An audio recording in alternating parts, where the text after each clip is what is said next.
Hello सांग मैंने पुनर्बार आपण मानक ए नूतन वर्षर अभिनंदन एवं हार्दिक शुभेच्छा जनाए। सांग मैंने wish you happy new year all of you. सांग मैंने आज आम एक नूतन वर्ष पाइछु। सांग मैंने आ नूतन वर्ष को पाइबा एक मनुष्य जीवन पर एक सौभाग्यर विषय। तो सांग मैंने आज ये नूतन वर्ष अनेक लोक मैंने मजा मस्त करती एंजॉय करती।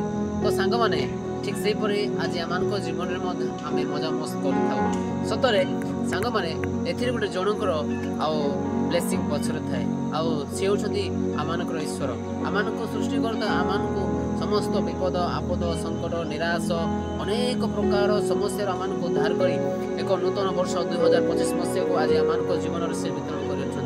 तो सांग मैंने सर्वदा आम सहित एमती आउ लगिक रुहतु जोदे आपण मानक नूतन वर्षर समस्त विषय शिखेब जहाँकि आपण मानक हृदय चमत्कृत कर।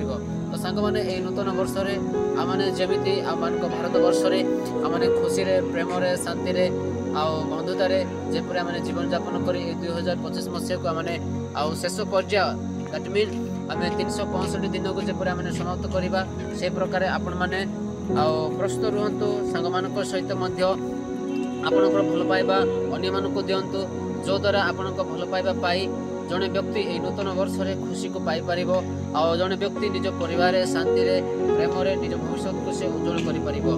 तो सांग माने नुआ वर्ष को पाइबा मनुष्य जीवन में अति सौभाग्यर विषय आनंदर विषय खुशीर विषय। तो सांग माने आसंतु आम भारत वर्ष आम जाचु आम भारत वर्ष हूँ एक धर्म निरपेक्ष राष्ट्र देश।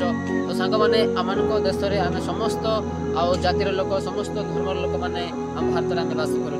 तो आम मैंने यही वर्ष केवल ख्रीस्टान मानक कि केवल हिंदू मानक केवल मुस्लिम मानक नुहे यही वर्ष यही नूतन दिन समस्त बहुत आनंदर दिन शांतिर दिन प्रेमर दिन एक उत्तम दिन। तो सांग मैंने आज दिन समस्त सहित खुशी आनंद मिलमिशी उत्साह आनंद आज दिन को सेलिब्रेट करंतु। तो सांग मैंने पुनर्बार आपण मानक हैप्पी न्यू ईयर आपण मानक ईश्वर आशीर्वाद करंतु। Thank you. जय हिंद।